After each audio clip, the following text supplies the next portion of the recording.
Hello and welcome to today's episode of the Work at Home Rockstar podcast. Today's guest is Andrea Pass. She is the owner of Andrea Pass Public Relations, and she increases brand awareness using earned media coverage, which means she gets you in the news. Very excited to be rocking out today. Hey, are you ready to rock? I am ready to rock.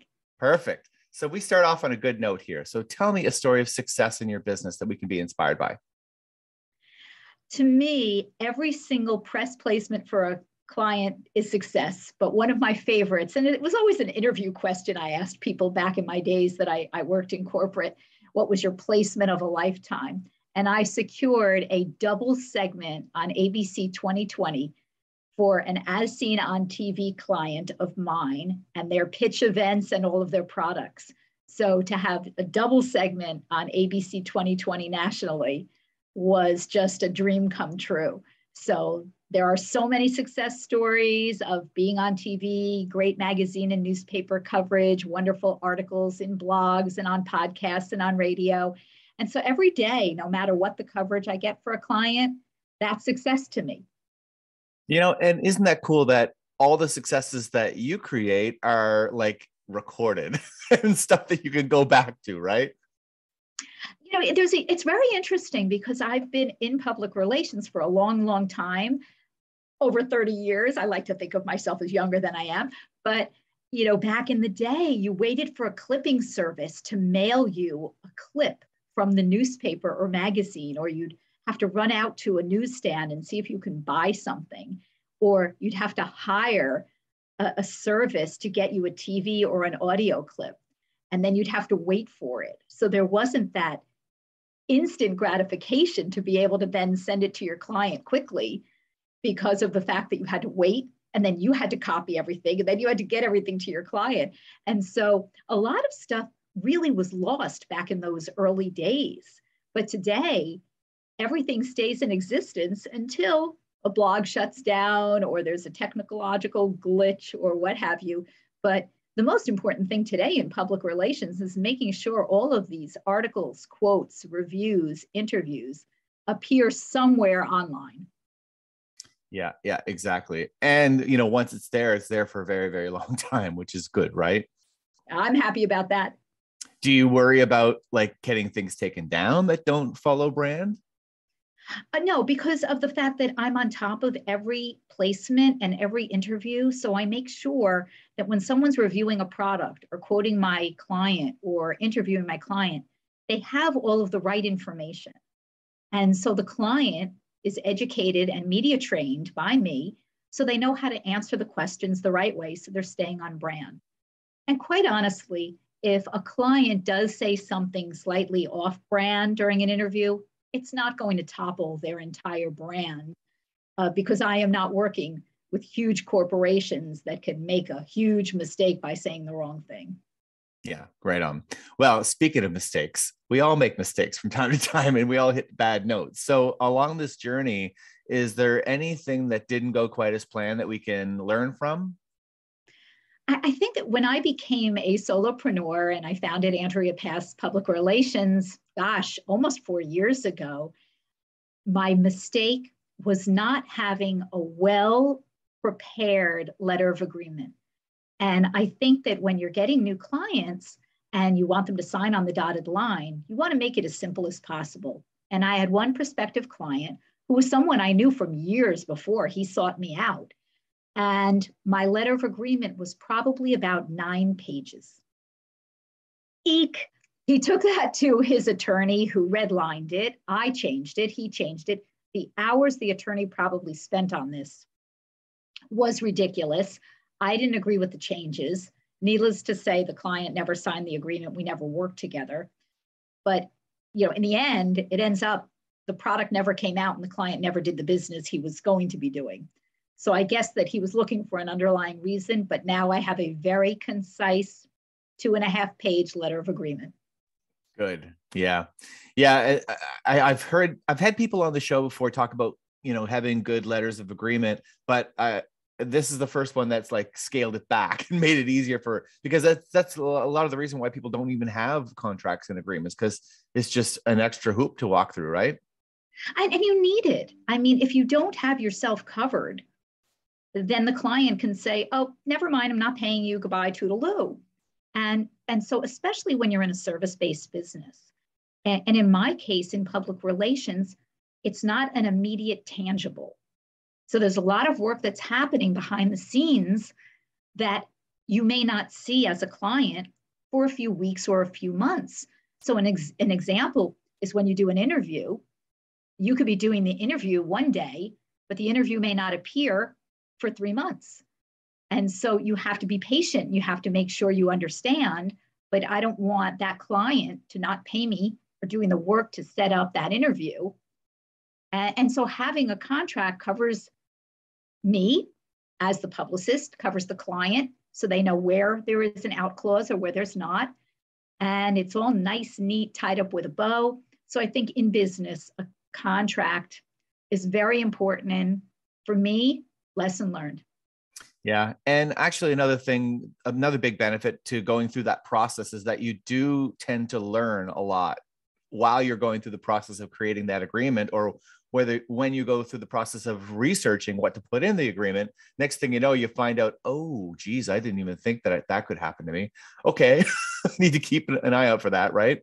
Exactly. Exactly. And I think that, another lesson that I learned was I was doing business with someone in Canada and they stiffed me, and I kept working because it was a feel-good story and the guy was giving back to the community.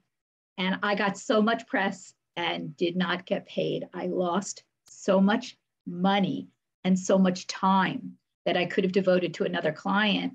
But am I going to sue someone based in Canada? It'll cost me more money. Yeah, it's and hard. so you learn lessons as a person who works from a home office, a person who is a solopreneur that you don't necessarily have those people right around you handling those things. So, I think for every bad note, you learn from it, so it becomes a positive. Wow. I'm in Canada, so hopefully you don't look at us on all of us like that. No, and quite honestly, I need to, should I do business with a client in Canada, and I'm actually talking to someone right now from Canada, I have to make sure there's something in there that has me covered so I don't have to do an international lawsuit. And also, I get paid at the beginning of the month, and I let this person slide. And I should have taken the red flags when, I saw he couldn't pay, and he kept telling me he's going, don't worry, don't worry. He appealed to my emotions because of what the client did. And I think now I know I am paid at the beginning of the month. I won't work until I am paid for that month. And if I'm not paid for that month, then we have to figure out what's going on. Yeah. Yeah. I do a ton of business internationally in my work. I build websites. That's my main business. And so I have things in place with deposits and all that stuff to make sure that I'm covered for things. I could get stiffed, and, every once in a while, weird stuff happens, but it's not the same. But one of the things that I will make a point on is that you said something about the heartstrings and the sob story. Every time something weird has happened, there has been a red flag. So, I mean, it is one of those things where, if you follow your gut, you probably knew, right? I did. And I kept thinking, yeah. And he was a crier. And, when a man cries, you're on a call and he's blubbering and he's got the tissues and he's a young guy and he had disability and pulled at the heartstrings. But again, lesson learned. I don't regret any of the press coverage that I secured for him or his story. I think he has a great story. I wish him nothing but the best, but all right, move on, lesson learned, won't do that again. Yeah. And I would probably have taken that as a learning experience and gone, well, at least I know what to do next time. Right. So good on you for that too. Yeah. So now in all this time, you got to get better. You got to improve at what you're doing. So I always say practice makes progress instead of practice makes perfect. And I'm wondering, how do you approach, getting good at what you do? It's very interesting because the public relations world has changed so much since I was a baby PR person working for the CBS radio division in New York City. And in those days, you'd type a press release on an electric typewriter and you'd bring it to the printing room and you'd give them the disc that had all of the mailing addresses. The mailing room would then print it out and mail it out. And then you'd wait 2 weeks before you'd start following up with the press. On the phone. If they didn't see the press release, you then faxed it to them through the fax room. So much has changed since that time because you have this instant need, instant outreach, and you want instant gratification. But I think what has perfected for me in the world of public relations is I know how to research. I always joke and say I'm a PI in PR. I'm a private investigator researching the right media outlet and the right reporter or producer to be in touch with to get the story to happen. So I think that over the years, the perfection or the progress that has been perfected has been that research and recognition that not everyone needs to be on the Today Show for it to be a successful press campaign. I was speaking with a prospective client yesterday who said, I want a feature in the Wall Street Journal. Well, he's not traded on the stock exchange. He doesn't have a big following. No one knows his name. He's a CEO of a company that has 5 employees. He's not in the billions of dollars in revenue. And I said to him, if you're looking for a PR person to lie to you, then don't look at me. I said, because the Wall Street Journal might quote you on something, they're not doing a feature on you. And so I think that practice is that I know how to do the job. I'm not a newbie. I know how to do public relations. I know how to make the right connections. I know when it'll work or it won't work. I know how to formulate a story and a pitch. And I also know when to say, this one's not working. We have to change our pitch or our approach or the media we're reaching out to. And so I think that is a way to hone the craft of public relations.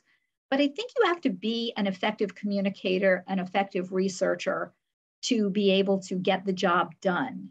And I think that so many people write a pitch and they email blast it and throw spaghetti at the wall and say, all right, I'll see what sticks. And then they'll send this list to a client. I pitched all these media outlets. Who cares? They want to know what you've succeeded in. They want to know where's the next interview? Where's the next article? What are we working on next? Where's the feature that I was in or the quote I was featured? And they're in touch. I'm in touch with them constantly. Clients don't go days and days without hearing from me. They hear from me throughout the entire week. And that's an important thing, communication. So I think that practice makes perfect, practice makes progress. That's definitely something that I totally agree with you, Tim. You have to keep working at it, but you also have to zig and zag because the world is constantly changing and you have to change with it. Because if you don't change with it, you're not going to be successful for your clients. And I find that all of the clients for Andrea Pass Public Relations know I'm going to find a way for there to be success for those clients. Yeah. Well, and you mentioned something big because the world is changing faster and faster and faster as we go along. And so something that might have worked before might not work now, right? And so 100%. I have so many clients. Oh, let's do a PR wire service. They're so antiquated. Nobody is picking up your press release and writing a feature story on you because a press release went over a wire service. It's going to increase your SEO for a blip for an hour. It's not worth your money to do a wire service. And any PR person that's convincing you to do that, they're probably marking it up so high that they're making money off of it. Yep. Not the way that I work. So how do you keep up on the times then? Are you constantly looking at news, or like how are you doing it? It's very interesting. As a professional in public relations, I do subscribe to a variety of databases that are a starting point. They are not end all be all, because the information they have for reporters or producers is outdated, very outdated, but it's a starting point. So at least I can get to a starting point through these databases. I subscribe to a lot of newsletters, a lot of private social media groups, and I'm constantly reading, watching, listening. And that's how I find things, because I say, wow, this would be a good media outlet for my client. This is a really interesting, magazine.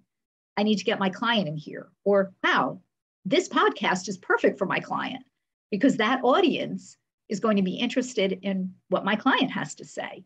So it's a lot of constant homework and learning, because I'm not going to know every media outlet. No PR person is, because there are new ones popping up every day, especially with the influx of homegrown journalists. And so you've got to be flexible, and you've got to be out there and learn things. And every day is an adventure. Every day I uncover a new media outlet that I didn't know about, or a new category, or what have you. And I'm able to bring that to my clients and secure press coverage for them. Wow. So that sounds like a lot of work.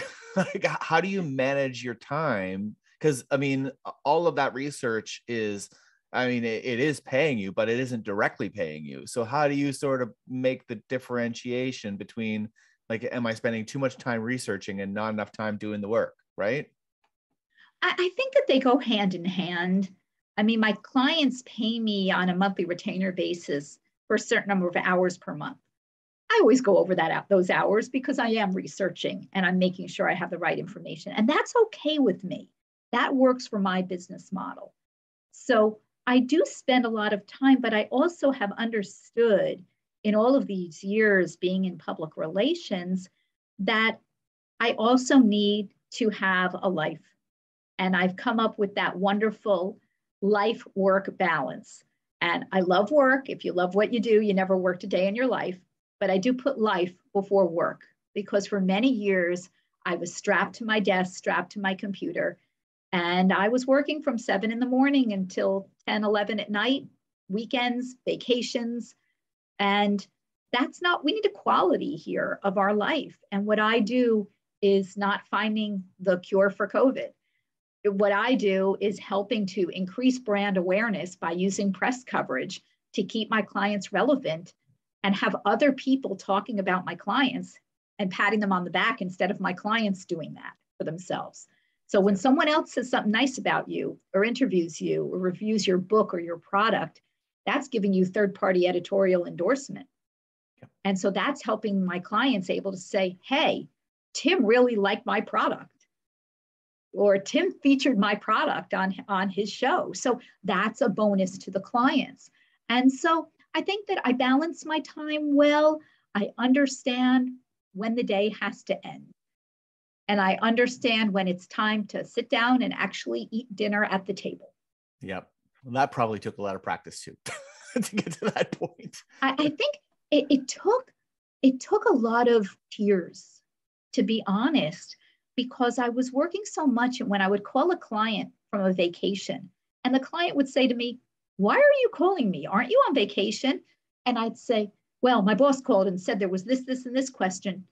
And the client says, I sent you an email, so it was waiting for you when you got back. Is he reading your emails? I said, obviously.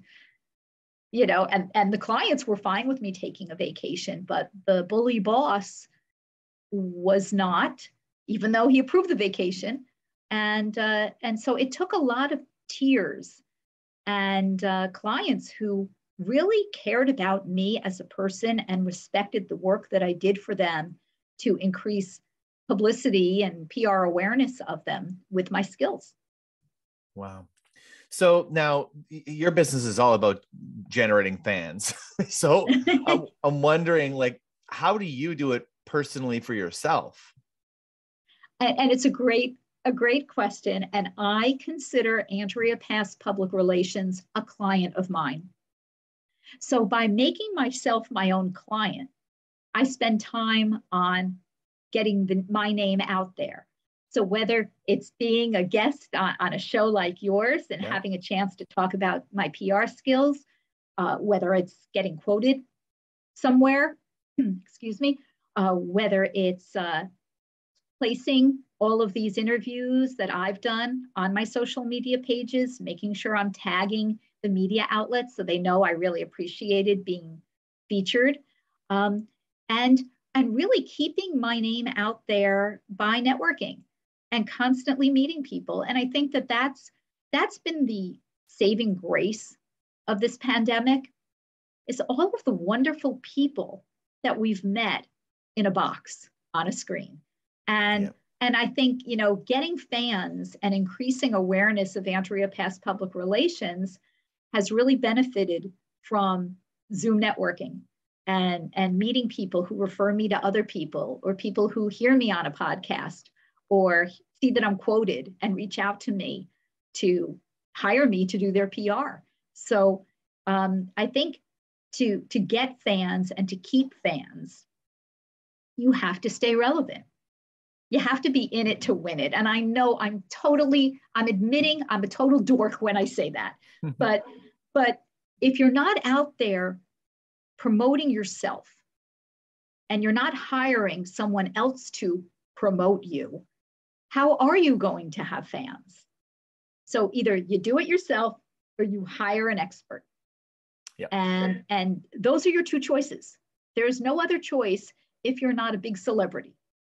So that's what you have to do if you want to increase your fan base, stay relevant, and grow awareness, in today's super crowded world of content. Yeah. Yeah. Well, and you mentioned if you're a celebrity, I think probably all celebrities have a PR person. They have a PR team. Yeah. And that team is working on that celebrity alone. So, that celebrity, every move they make is being reported in to TMZ or whoever else, so that there are crowds there. Yeah. So, and these photographers and freelancers, they're only going to make money if they get that celebrity photo or that celebrity scoop. But the average person is not a celebrity. Yeah. The average business is not Elon Musk. So for you, the person that might have a business, a product, a service, a book, and you might work out of a home office, you're going to need a public relations person that understands that and does the same as you. So for you to be successful and get that fan base, you have to surround yourself with the right team. So you want to hire the best website developer. You want to have a good, effective website. So that's what you do. So people should hire you, Tim, to do their website.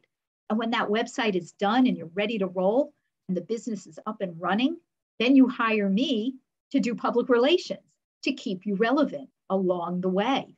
And then you hire a social media pro to be able to take all of this press, use it on social media. All of the press gets featured on the website. So you have an in the news section that's up to date. How many times do you go to someone's in the news section on their website and it was from 2006? Yawn. All the time. Old news. Exactly. Yeah. I was on a networking call a few months ago, and a gentleman on the call said, "Wait, I have to show you something."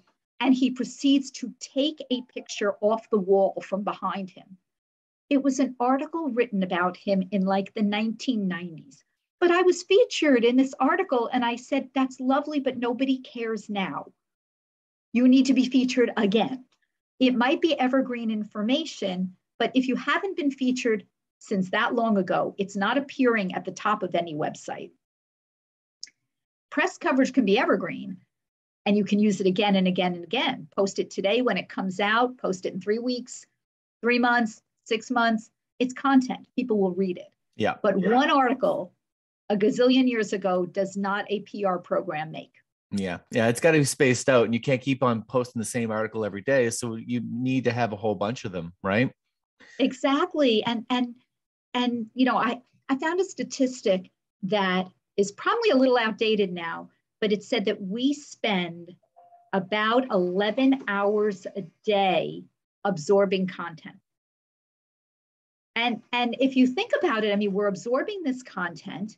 And how many times are you maybe watching a TV show and you're scrolling on your phone? Or I was actually reading my local newspaper this morning over a cup of coffee, but I was also scrolling on my phone, and I might be reading an article someone sent me, but I might be listening to a podcast in the background. We are the multitasking society and absorbing all of this content. And so to get those fans, you've got to be in the content. You've got to be there. I have people who say, oh yeah, I don't really do social media. I don't need it. Well, then you're not with the program. Yeah. You need social media. And there's different audiences that you need to have your social media focus on.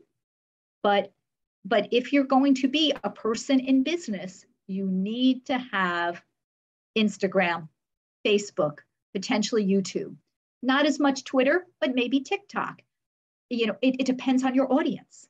And you've got to read that audience and understand that audience. And you need to surround yourself with the right team. And so it's important, they've got to have you on their team. They've got to have me on their team. Yeah. Yeah. Well, and I think the good news is that there is so much opportunity now to get your name out there and to do this stuff that, number one, you can probably get pretty far doing it on your own if you do enough research and you figure it out.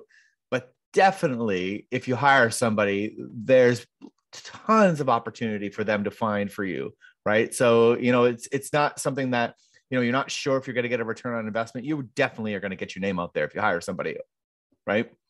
Exactly. And the thing is a lot of times, in fact, all the time, you're more important if someone else is doing it for you. It's that perception is reality thing. And if someone else I'm calling on behalf of, oh, absolutely, then you're more important. And no one needs to know that you are a company of one. Yep. No, absolutely. Well, in the music world, so, I've promoted my music for a very long time in my band, and it is totally different going into an establishment, a venue, and saying, hey, I'm awesome, you should hire me, versus going in and saying, hey, I got this great band, they're actually really quite good, you should hire them. Totally Exactly. different conversation. So it is, when it comes to public relations, when it comes to sales and all that stuff, it is easier to sell somebody else than it is to sell yourself. And it's also better because it makes you more important. I have people. my people are speaking for me. Oh, talk to my person. Yep. And so I'm going to put you in touch with my publicist. Yep. And the publicist. And then I'm reaching out and I'm asking the right questions and I'm getting the information. People frequently email my clients directly at the press. And I have this great opportunity. I could feature you on this TV show. They forward it to me. And I say, this is pay for play. This is going to be $25,000 to $30,000 minimum to participate on this. How do you know? I said, I'll make a phone call, but I know the signs. And I call up and I'll say, is there a fee for this? Oh, just to handle the production, for you to run this in the middle of the night. It's okay. That's not benefiting my client. And they can use that, 20, 30 grand for many other things. Yeah. And so it's not necessary, but I know what to do. So it's really important that if you're seeing your competitor get coverage in the press, that's the starting point. Google your competitor. Simple. If your competitor is out there and you're not out there, well, you're making a big mistake and you're losing potential clients. Yeah. Potential opportunities. So let's talk a little bit about keeping the hat full and keeping the cash flow positive. So what do you do to make sure that more is coming in than's going out? Network. And so I am constantly meeting people. Believe it or not, a lot of my clients come from people who I've worked with over the many, many years of my career because they know my work firsthand and know that I will get the public relations job done. So I'm constantly out there I'm publicizing Andrea Pass Public Relations. And many times I've secured new business from people hearing me on a podcast or being featured in an article or what have you. So I'm out there because you've got to take time to keep that cash flow going and to constantly meet people and to constantly follow up. And I think that for so many people in home-based businesses, they might be juggling a lot. Okay. I don't have the same situation as others because I'm an empty nester. My children are out on their own. They're adults. They have their own careers and lives. So I'm not driving children to and from school or having to do homework or anything like that. So I do have a different situation because I have the time to devote to following up. And I think that's the biggest challenge people have. I was talking to someone who I met through networking a number of years ago, and she and I go to a lot of virtual networking events together. And I said, had you ever talked to, I forgot the name. I said, she says, no. I said, you never had a one-on-one with that person? No. I said, do you follow up after these meetings and schedule one-on-one get-togethers? I really should do that. Well, if you're not going to take the time to follow up and schedule one-on-one calls, I have a one-on-one pretty much every single day of the week with someone who I want to get to know better. And I would say 75% of those meetings I've initiated. Yeah. Because you never know who knows who. And I think to keep your cash flow going in a business, especially a home-based business, you have to constantly meet new people. And they tell two friends who tell two friends and so on and so on. And I know that the future is bright.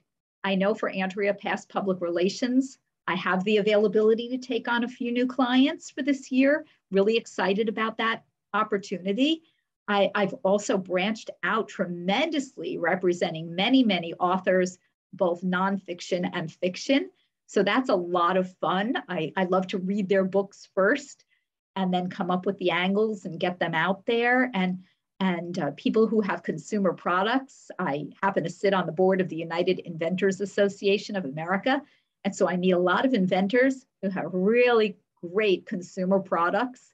And I love to be able to do press around consumer products. I work in health and wellness and beauty and travel. And there's so many categories that I've represented clients in. And so by constantly staying in touch, networking and meeting new people, you just never know when you're going to say a buzzword and it's going to resonate with someone who then says, wait a minute, I know someone I can introduce you to that might have a potential client or themselves be a potential client. Yeah.